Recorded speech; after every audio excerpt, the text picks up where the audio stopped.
for years. I've met Ray Coyne as a local representative in South Central when the bus cuts were happening, the services were being rearranged and cut the last time. And it always strikes me as extraordinary how we put up as a city with one of the lowest rates of subvention for a capital city across Europe. And when you do the maths and you make the comparisons, it's an extraordinary low level of subvention. And I'd just like you to comment on that as somebody who's in charge of the operational matters. Subvention for all companies rather than just Dublin Bus. I have a specific question to ask you on the strike, and it's not about the outcome and it won't affect the ballot. Is the NTA fining Dublin Bus for the strike days lost? And if so, what is the point in that when they're already struggling to survive? And likewise, have you fined and collected the fines from Lewis for the strike days lost there? I would also like to ask you specifically about extra licensing during the strike days. I observed on Eden Quay on the Friday of one of the sets of strikes, dozens of private buses lined up to go to Swords and Rush and other places on the north side. They're not normally there every Friday, and I would like to ask you specifically, did you licence extra buses or allow the go-ahead for extra buses to be run by private operators anywhere during the strike days?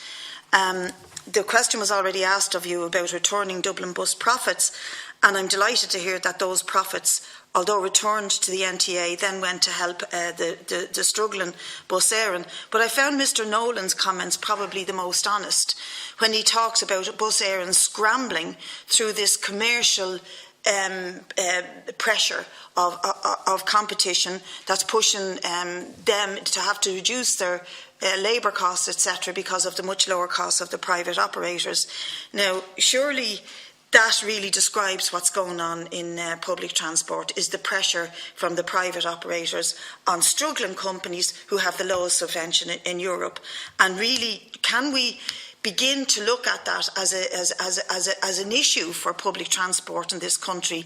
And why are we issuing so many private operator licences on the routes that are run by our national bus company, Bus Éireann? And please comment, if maybe Mr Martin or Mr Nolan could comment on this. You mentioned in your description about the role of Bus Éireann, and I thought it was really interesting when you said that you provide the access to healthcare centres for people travelling throughout Ireland. And that's a very important point, because a lot of those people would be on free transport. They'd have the pass. They wouldn't have to pay. How will the increased privatisation of routes throughout Ireland, and can you see that impacting on access to centres of excellence in Dublin and Waterford and Cork, etc., for people with cancers and ailments who are on disability passes or old age passes? Because that is an issue for the public in general. And just a question to Ray Coyne in Dublin Bus. Two real quick ones, right? Yeah. To Ray Coyne in Dublin Bus, can you explain why you think it's wise to use first care as a way of tracking the sick leave for bus drivers? I just find it extraordinary that management don't play that role, and given that the reduction of sick leave days went from casual sick leave days went from 7 to 4, why do you now think it's the need to get somebody in England to ring the bus driver and say, how are you feeling now, on a daily basis? Just to compliment Irish Rail, if it is true what you have said, that you have exceeded your 2020 CO2 emissions reductions already. Hats off to you, well done. That is a fantastic achievement, and you should be crowing about that. And it might be possible, I don't know, but we could talk about on the Climate Change Committee to make a special case for you to get funding from Europe, to put more money into Irish Rail in order to help achieve the sort of outcomes that you have achieved. Because I would be very interested in seeing the railway revert to maybe looking at reopening up disused railway lines that go to Donegal and Kerry and from Waterford to Cork. What a big difference that could make to travel in this country if we could invest in just reopening the already lines that exist. I think Irish Rail probably still own a lot of the routes and land, and that maybe you could comment on that. Sorry for all my questions. It's okay, Deputy. And just one as well for Mr Franks, just in relation to the automatic train protection systems, extending that beyond DART to the entire nationwide network, what cost are you looking at? Have you a ballpark figure for that? And just in relation to the investment in level crossings, I know every one accident is one too many, and I know that one accident can completely skewer your figures, but just over a period period of time, what level of reduction in accident instances have you experienced as a result of the investment in reducing the number of level crossings? That's all. So in the order of the questions are asked, please. Thanks. Deputy Smith, thank you very much for your kind comments. Just in relation to the subvention and whether what the rates are compared to European comparisons, it can be sometimes difficult to carry out those comparisons because may not be able to compare like with like. So in terms of strictly subvention, which is the PSO subvention, but there's other subventions that also go into public transport in Ireland, which is the free travel and also tax savers. So there's tax lost associated with the tax saver scheme, which also increases the state's kind of subvention of public transport. So when you put all those together, it does kind of bring up the level of overall subvention, but generally it would still be would not really comparable to some other, particularly city regions in Europe.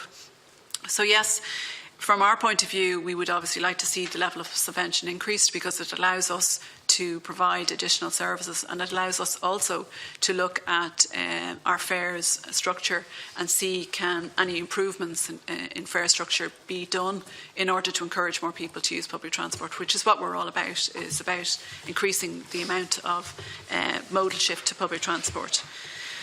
In terms of the strike, under the contract, the contract we have with Dublin Bus, it's set out, what we do in terms of when services are not operated. This would be across, not just for Dublin Bus, but all of the three operators. And there is fines associated with the non-provision of services. So while they have not been collected yet for Dublin Bus, they will be imposed in relation to those days. And similarly, they would have been imposed for the services on Lewis for the strike days. They would have been offset, yeah. They were paid by Lewis. Yeah. In terms of extra licensing, during the strike period, I'm not aware of any additional licences being applied for during the period of the strike. But what a licensed commercial operator is allowed to do under their licence is to respond to demand that appears on the day and to have auxiliary buses available if the demand exceeds what they would normally provide on a service. They can do that on a temporary basis. If it keeps continuing, they obviously have to apply for a licence. It would be for a period of days, and like if it's a regular thing that's happening on a Friday, they would obviously should apply to amend their service. If it's a once-off occasion, and this would apply to all commercial licence services. If it's a once-off that responds to a particular, in this case the strike, then they do have the ability under their current licence to offer additional services, but they have to operate at the timetable that they're licensed for. So it would just be additional fleet, but on the timetable that they would have.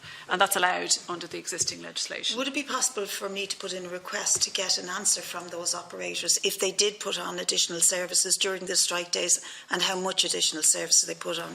Yes, and sir. I understand from you that they're allowed to do this under the licensing that you've given them. Yeah. Where there's a demand, including industrial action, they can put on extra fleets.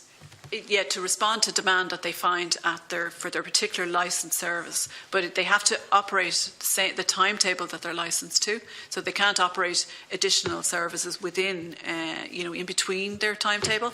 What they have to do is respond if they find that there's consistently, or on that particular day, that they can respond. They may not be able to respond because they don't have the fleet available, and they may leave passengers behind. But obviously they had some forewarning of this event, so they may have been able to plan for additional demand.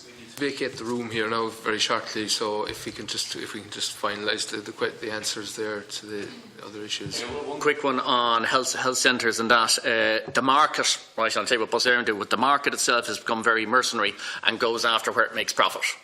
Bus Éireann itself, we have responsibility to our staff. We won't go into the lowest T's and C's, and we have responsibility to the customer. So we're still going into places that we will stay in unless commercially it is completely unwise for us to do it. So, for example, Dublin Wexford, we still have services going into Vincent's Hospital.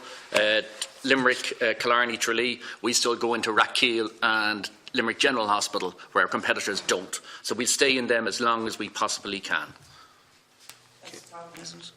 Yeah. No, in fairness, you're being squeezed, we sensitively, anything that Yeah. drops off, ourselves and the NTA work on together as well. So we have a good record of doing that. Very quickly, I'd happily meet up separately and take you through the initiatives that we've done on our climate change work, which has been considerable. Any access to European funds would be greatly received, and we have projects on the cards already for re-engineering our diesel locomotives, which would require some funding, so that'd be very good.